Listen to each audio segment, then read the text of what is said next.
The wet pan mill, milling center configuration. 1 by feed conveyor 600 mm. 1 by 400 mm by 600 mm jaw crusher.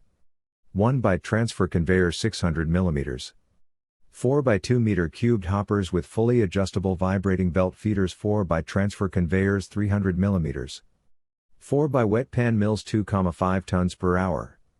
4 by centrifugal concentrators. Wet pan mill feed rate.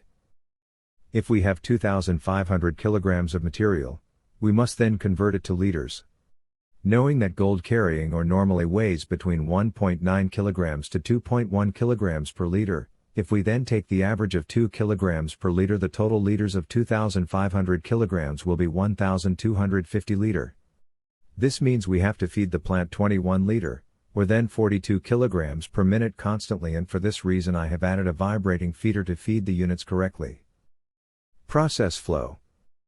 Jaw crusher will take up to a 300 mm rock and reduce it down to smaller than 30 mm at 10 tons per hour, falling onto a slew conveyor filling the hoppers. The material in the hoppers is discharged using a vibrating feeder, onto a conveyor feeding the wet pan mill, that mill the material, and discharges into a launder, flowing into the centrifugal concentrator where the gold is concentrated.